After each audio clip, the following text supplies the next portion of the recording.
You're watching the Big Realty Debate, and over the next 60 minutes, we will thrash a staring reality. India's slums and debate. Can we make India's cities, especially Mumbai, slum-free?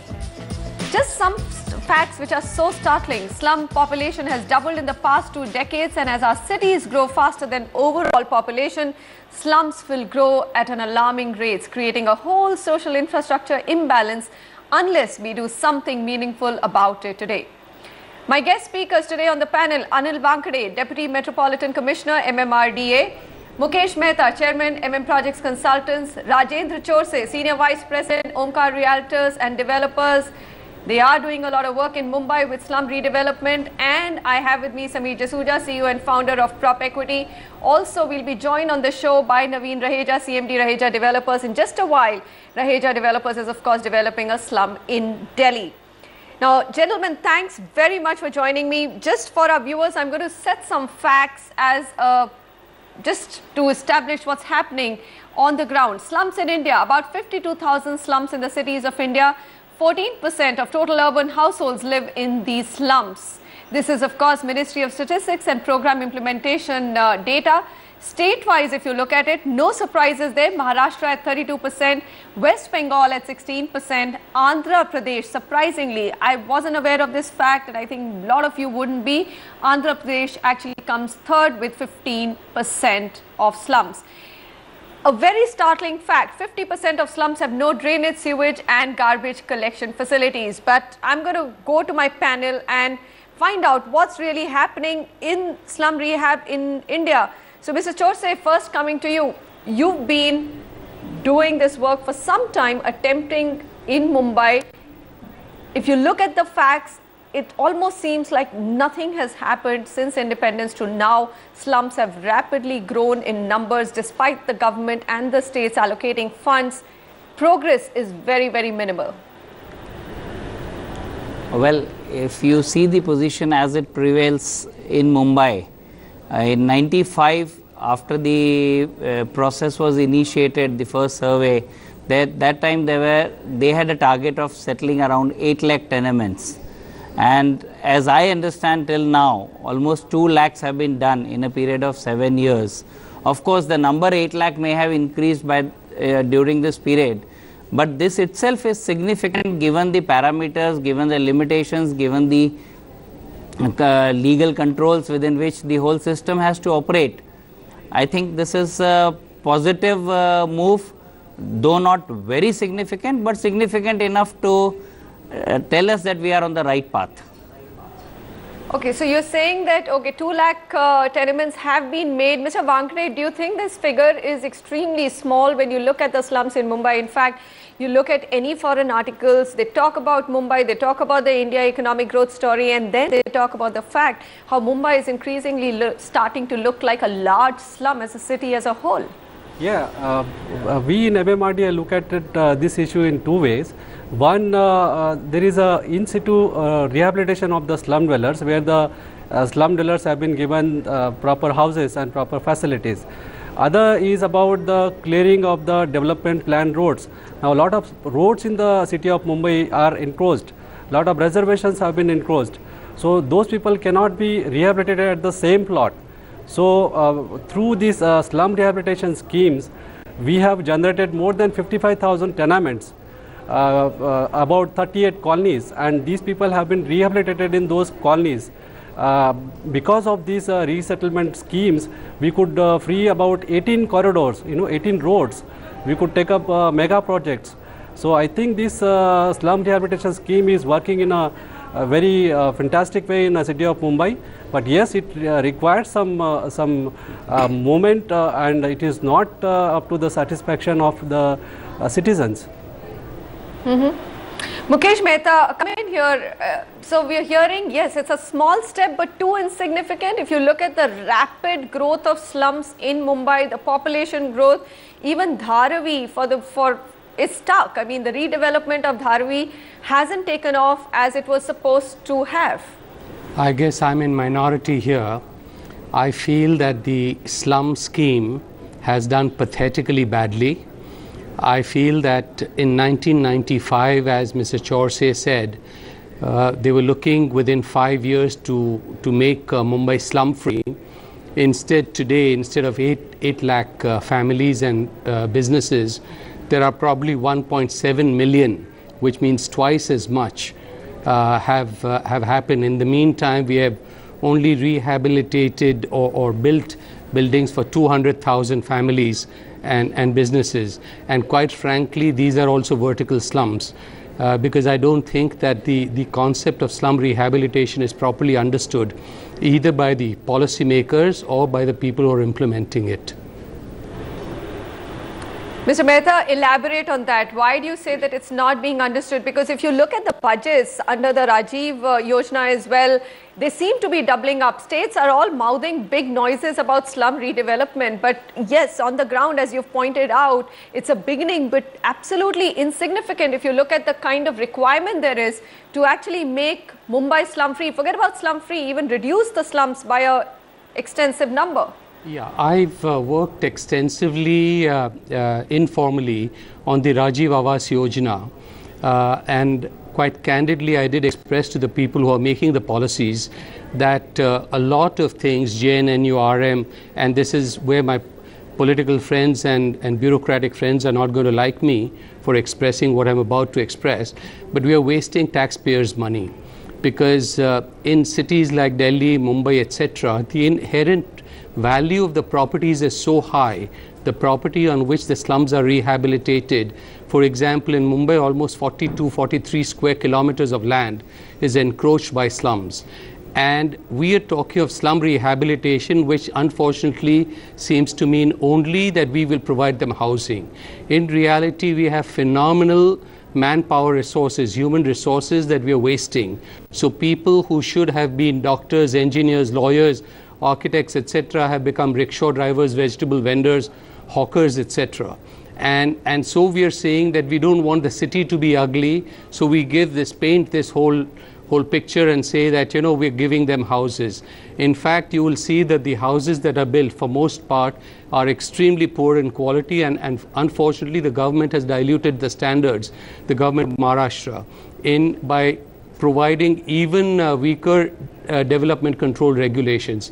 This is the one thing that we've changed for Dharavi, where essentially we are saying that many people who deserve to be in middle income are living in slums and are having slum tag, and that should be removed, and they should have the opportunity to get out of the slums, and that's more than 50% who can get out of the slums very easily. And in fact, my organization has prepared a detailed plan to make Mumbai city slum-free, or in fact slum-free Maharashtra. If we did that, the government itself would make in excess of about 1,50,000 crores, and the developers would wind up making about twice or thrice as much if using exactly the same policies that we have right now. But for some reason, I don't think there's interest in really making India or cities slum-free. And so we go through this entire motion of wanting to do that. Right, Mr. Mehta, this is a very surprising fact. You're saying you've got a blueprint where not only the government but the builders can make huge amount of money and make Indian cities slum-free, but it's not happening. Let me also just, sum up a couple of key roadblocks that one faces when it comes to slum rehab. One is the distrust among slum dwellers. That's the very basic thing. Builders, they say, do not provide basic quality units. And Mr. Mehta just talked about how when you redevelop slums, probably what you're creating is vertical slums because they don't have the required quality of units that you're talking about. The socio-economic fabric gets destroyed. Livelihoods are lost. It may not be that bad. In fact, it could actually get all those rickshaw pullers towards education and better livelihoods. But immediately, of course, there is a lot of resistance to it because livelihood is very, very closely linked to living in these slums. Getting the consent of 70% of the slum dwellers, that is the basic thing you need to do before you even start looking at a redevelopment project. And land is precious. There's no authentic records of people living out there. Huge payouts for approvals have to be taken. So there's a lot which is happening. I would like to add 2-3 more things to this. Yes, please go ahead. So the first thing is, the biggest problem is that when there is a slum, And when you're supposed to be eligible to get a house instead of the slum that you're living in, there is a cutoff date. So, but what happens typically is that the cutoff date is so old that the other people who started to live in the slums create the biggest problem. 1995 or 2001, we don't know which date. And then these are huge vote banks. So then there starts a huge political interference in that way, because the politicians don't want these slum dwellers to get affected or get bothered and not vote for them. So these are two more big roadblocks that are affecting slum rehab to happen much more quickly. Right. Mr. Chourse, what has been your experience? I think it's really important to understand from you. Yes, we are talking about success a little bit, but tell us honestly, as a developer, what kind of issues do you face? We're talking about approvals, we're talking about a lot of corruption in the system. We're also talking about CAG actually pulling up SRA and saying that the funds have got diverted and not used. So there are lots of issues surrounding the entire slum redevelopment effort of the country. I'll address a few of the issues one by one. We start with the trust deficit. The very starting point is that there should be 70% consent, which means we have to have it, because primarily we are in a setup where we need their cooperation. It's a purely democratic process. You require 70% consent of the people, and even the remaining 30 is not easy to be enforced lawfully. You have to use a lot of tact. There is a tremendous trust deficit due to initial errors. When the scheme was launched, there were a lot of people who were not really having the financial capabilities to come in.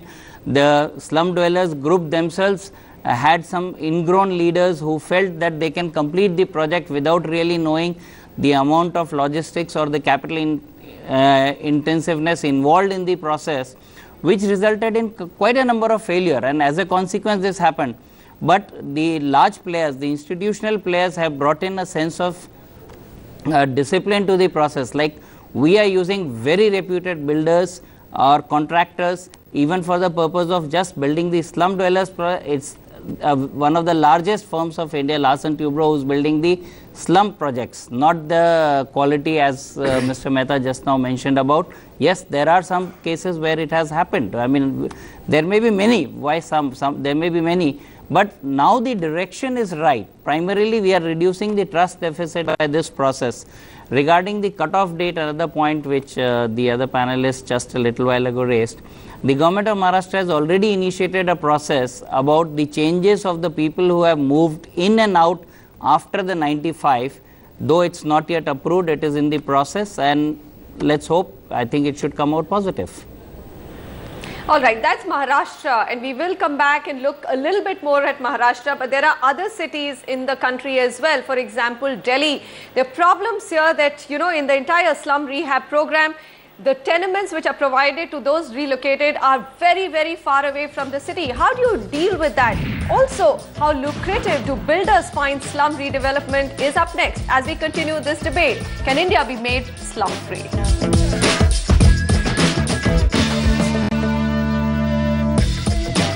If you are a developer keen to showcase your property, or a broking firm with great options in real estate, write into us at propertyclassifieds@ndtv.com.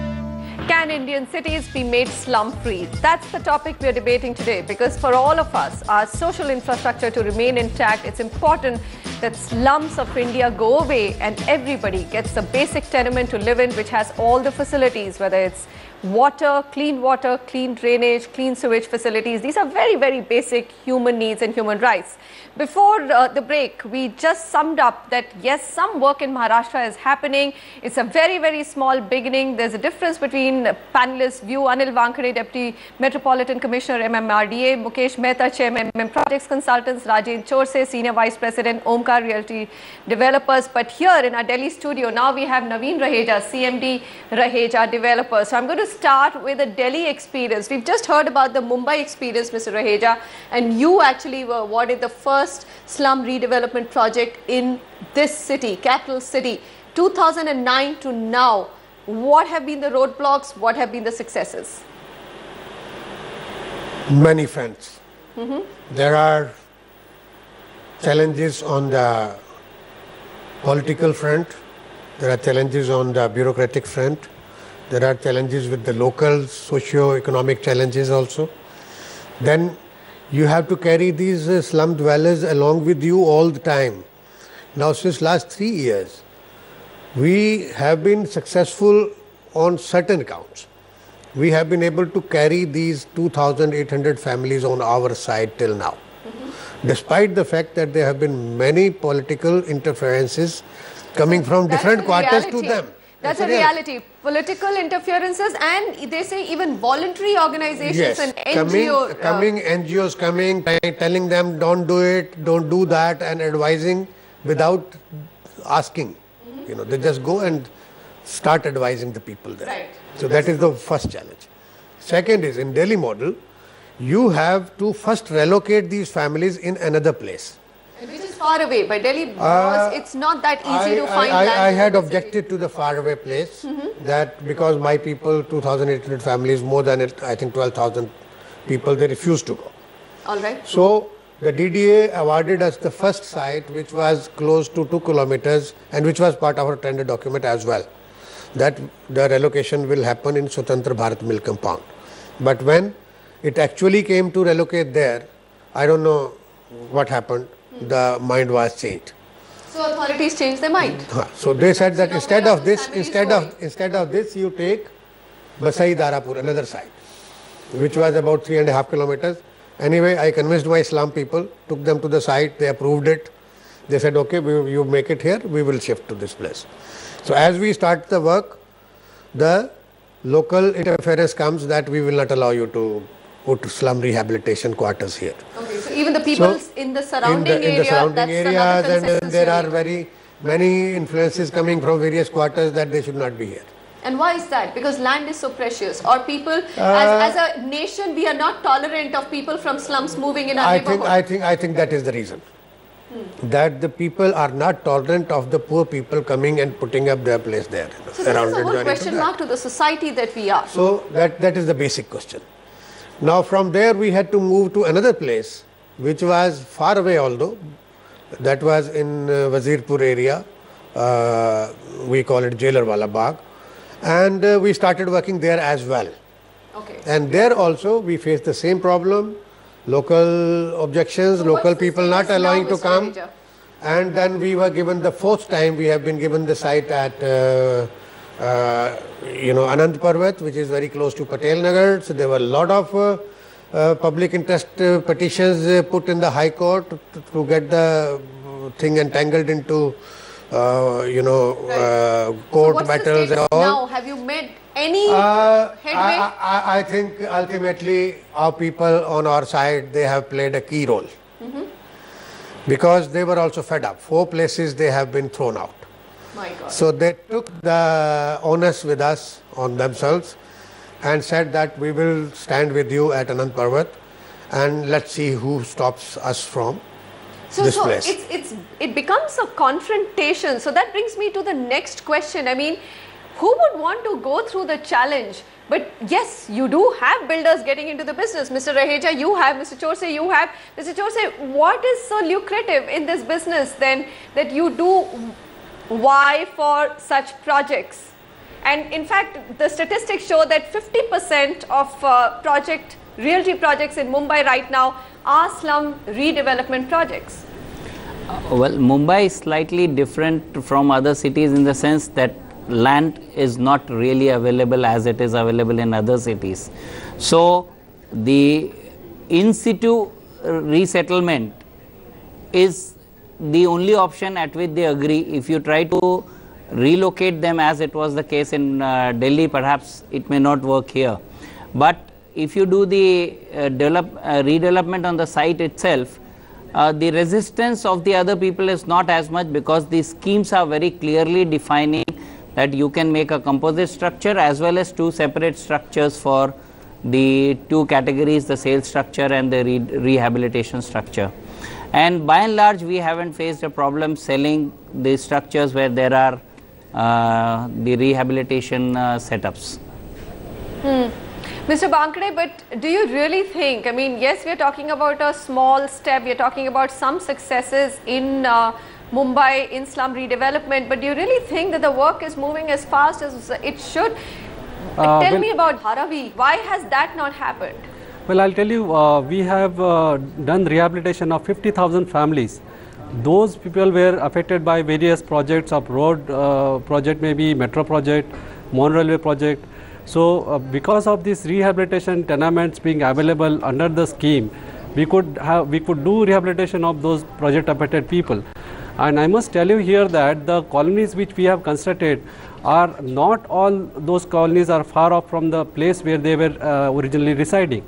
And moreover, in one of the projects like SCLR and JVLR, which was funded by World Bank, so World Bank has done the study after rehabilitation as to whether their lifestyle is improved after the rehabilitation or not.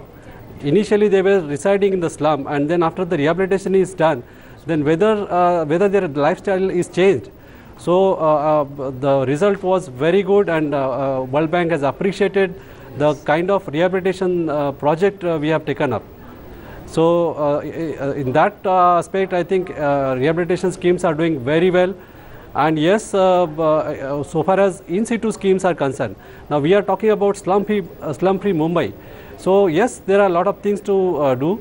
Because of various litigations, various problems in the slum rehabilitation schemes, the schemes are not completed within time. But if you see overall scenario, there are a lot of slum projects which are approved, but which are not on the track. All right, got your point. If World Bank is seeing a definite benefit in it, I'm sure some of it is really happening. There's definitely 52% of all projects last year which was slum redevelopment. So it seems to be a reasonably big hit with Mumbai Realtors. And Mr. Chourse pointed out that's because land in the center of the city is just so precious. But the question is, how attractive is it to builders on an ongoing basis? Despite high entry barriers, slum redevelopment saw a lot of momentum until 2011. Developers managed to get many private equity funds to infuse capital in their slum redevelopment initiatives in Mumbai.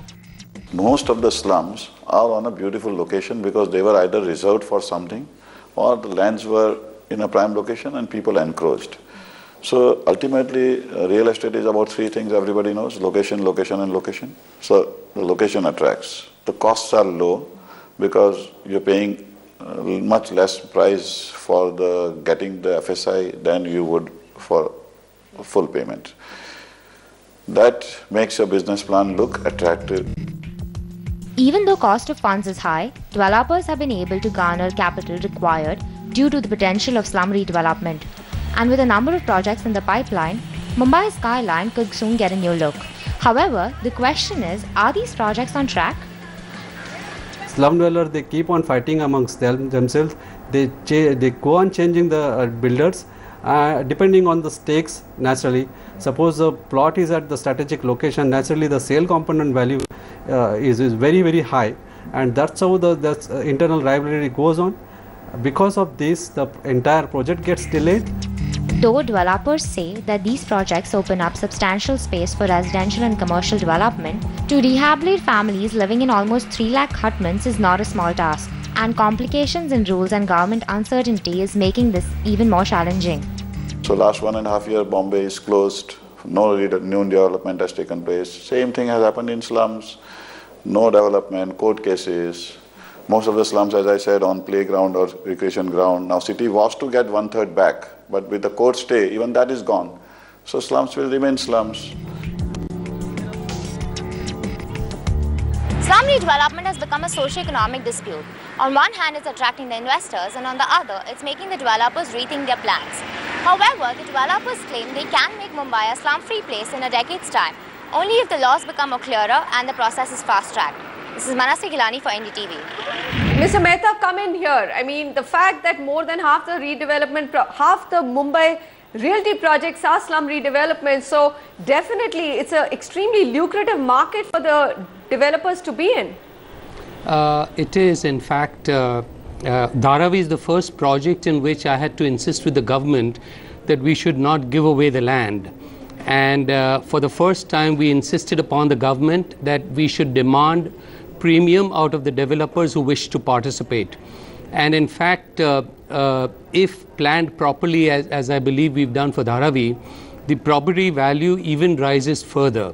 So in case of Dharavi today, if transparent bidding process is done, the government will make more than 22,000 crores and the developers will make about twice as much. And not only that, but this is after giving the slum dwellers 15 years guarantee on elevator maintenance, external paint maintenance, etc. So essentially we are saying that it can be done in a kind of manner. So in fact, I'm not in agreement with the government that they should give away the land for free. I believe that all the schemes of the government throughout India should be taken by an agency and then it should be given out as a bidding process. I'm also not in favor of the 70% consent because there's a gross abuse in obtaining that 70% consent, and that is the major bane and the major obstacle in running these projects, in implementing the projects. The third, the NGOs are completely non-institutionalized, and they need to be taken on board and institutionalized so that they're not constantly fighting for the turf and obstructing all the projects which they do, be it Delhi, Mumbai or anywhere else. And in fact, in order to make India slum-free, you have to divide cities into three categories. A, which is Mumbai, Delhi, Bangalore, etc. All these cities will feed for themselves and the governments can make huge amounts of premium out of organizing the development. In B grade cities, there might be some sort of subsidy that might be required, which is what GNNURM or Rajiv Awas Yojana can participate in. And in C grade cities, obviously you're going to need only government subsidy. And after doing all this throughout India, if the government follows my scheme, the government of India or all the state governments together will make more than 2,50,000 or 3 lakh crores. And the developers will make, like I said, twice as much. So I feel that it's a win-win, but I guess that people don't want that to happen. In fact, in one of the government organizations, when I said that we can create surplus, they said, you never come to government organization to talk about surpluses, you talk about what you want from us. So that's the mindset, unfortunately, that goes on. All right, that's anecdotal, but it's extremely important. Even a plan to create a surplus for the government and the builders or developers isn't something which is going to go through with a lot of ease in this country. We're going to come back. This debate isn't over. There's still a lot to discuss in terms of what the states can do at their individual level. So yes, there's a central government, there's states, there's also the slum developers who need to want to be rehabilitated. That's another big question. National housing policy for over 15 years has been in place, and in these years slums have grown by 15 times. So why are we unable to still tackle this issue? We'll sum up when we come back.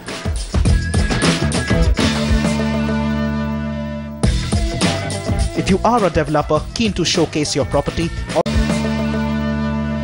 we have been talking about the national housing policy for almost 2 decades now. In these years, slums in India have grown 15 times and more. Can we as a nation and people not do better when it comes to slum rehabilitation? Of providing basic living units for all our countrymen and basic sanitation and clean water? Have our lives got so intertwined with seeing so much poverty around us that we do not focus on these pressing issues?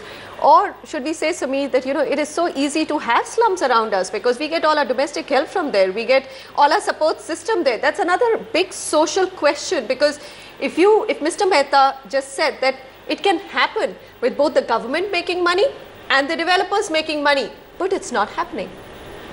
No, I agree with you, but to your first thing, the people can still stay there in much better homes, and the government, I don't understand why the government doesn't really encourage people to do slum rehabilitation, because there are huge intangible benefits. All the slum developers get to live in much better homes, much more cleaner homes, and the other part is that the infrastructure. When slum encroachment happens, there's a huge impediment to infrastructure over there. For example, certain roads that were meant to be created don't get created because slums have encroached upon them. All those areas, once you do slum rehabilitation, get released to the government, and the infrastructure of the entire area gets improved. And our cities will look better. Absolutely. We will feel better as a nation to have everybody living in decent homes. And the government then perpetually makes property tax. So all the development that's created gets created by the private developer in terms of units for the slum rehab people, and as well as private owners. They have to pay property tax thereafter, and you can actually effectively sell that land through a bidding process. So it's a win-win situation in every which way. But it's not happening, Mr. Raheja. So what model works? Because Mr. Mehta said land ownership should not be made mandatory. 70% consent should be taken away with or done away with. You shouldn't allow NGO interference. He has a long list of things which will actually make this possible. Simplest. The simplest thing to do is, still there are a lot of lands left with the government and PSUs and which are getting encroached. One example, very near to our Anand Parvat side, there is still slums are being built at 20,000, 25,000 rupees per unit. Legalize it as a slum redevelopment area. Right now what is left? Just tell developers to make EWS housing there on minimum EMI basis. Give them the maximum permitted FAR for FSI for and population density. I mean, that's quite a bit for slum redevelopment. And call bids, tell developers, give the lowest EMI for 25 square meter plot, house. And these are the basic specifications. But will you now when a person quotes, yes, I will quote. No, will you build quality units? Because that's another concern that slum developers have. That You will give specifications along with that. Okay, give specifications. Give specifications and even the drawing along with that. And we have to build and give at the minimum EMI basis. Those lands are there. Now, if you give that land, even now, if we handle that land, that can house close to, I think, close to about 9,000 units. Now, 9,000 slums from a periphery of 5 to 7 kilometers, you take them and put them in there. All right. And you unlock the balance lands. Then repeat the model. Okay. What do you do about execution delays? Because these guys have been uprooted from their homes, and when developers end up having execution delays, and these are big 8,000-9,000 units that you have to build. No, I'm talking about the lands which are left out.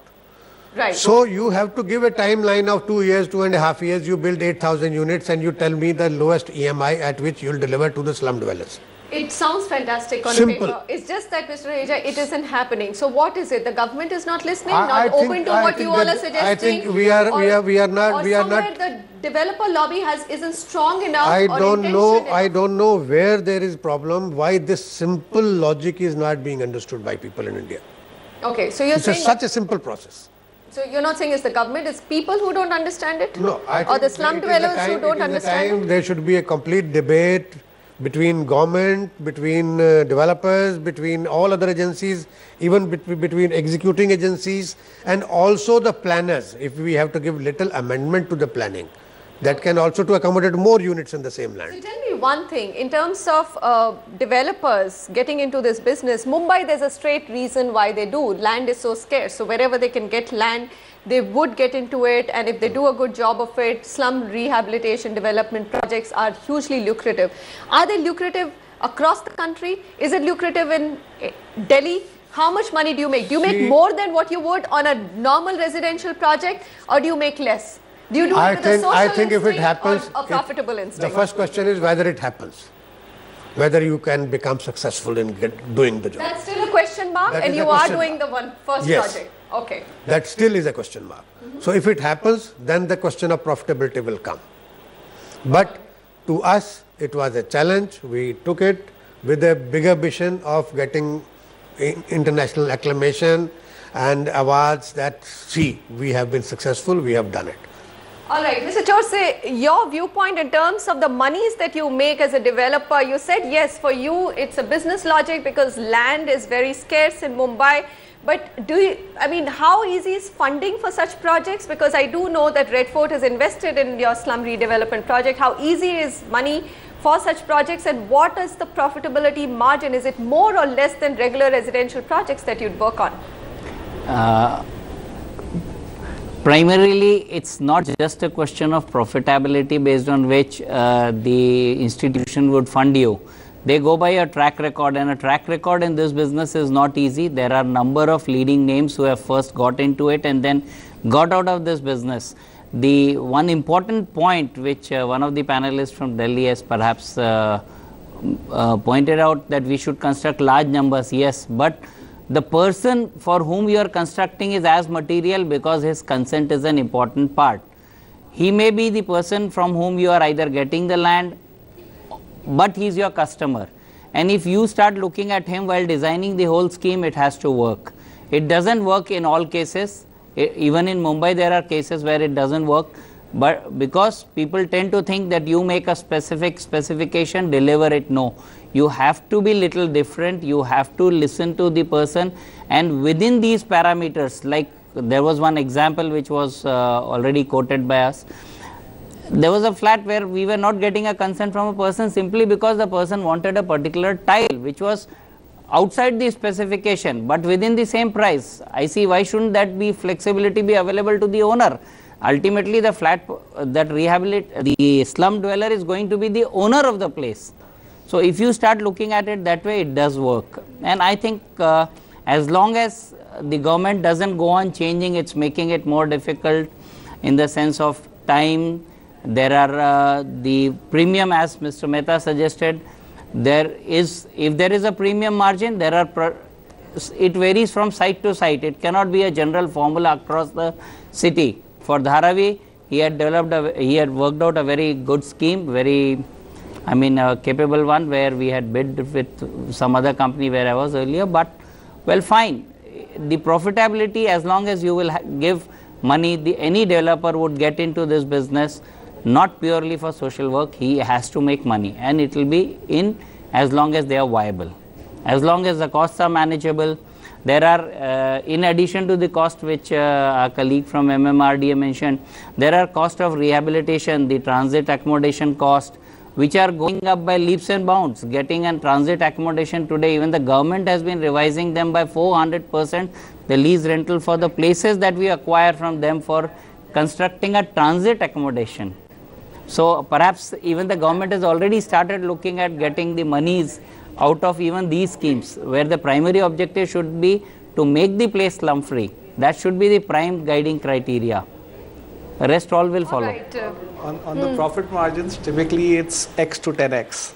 That's the kind of return we're talking about on slum rehab projects. That's the reason why people are taking, or builders are taking such a big bet in Mumbai, at least on slum redevelopment, and even in Delhi. Let's accept that, Mr. Raheja. We don't know. We don't know. We really don't know. So it's highly risky, but if it pays off, the benefits can go up to 10x. I know of a deal that happened in Mumbai where the private equity fund paid $200 million for 5 acres of the slum rehab project, where that was the cost of acquiring 100 acres for the developer. So he made 20 times. 20 times of what monies he put in. That's how lucrative it is. That's how precious land is in this country. And even if you look at the economics of slum redevelopment, it should happen. It works for everybody, for the people of that city, for the governments of the states, for the center, and for the developers. It's just a question of meeting those challenges head on, having a larger debate on this issue, and making sure that we continue to move and not keep facing the headwinds and stopping full track or just on our tracks when this work happens. Okay, I'm going to thank my panelists now. Anil Vankade, Deputy Metropolitan Commissioner, MMRDA. Thanks very much for joining me. Mukesh Mehta, pleasure to have your views. Yes, you brought to light all that's not happening in slum redevelopment. Rajendra, Chourse, thanks very much for joining us here. Naveen Raheja, always a pleasure. Samir, thanks for joining me on this big debate. Yes, India can be made slum free. It's just a question of everybody putting their minds together to it and taking it, adopting it as an agenda which should happen and not just be debated on panels like this. I'll be back in just a minute, and I'm also going to look at a little bit more of Mumbai realty, the changing dynamics of it, what's happening in the rest of Mumbai outside of the slums.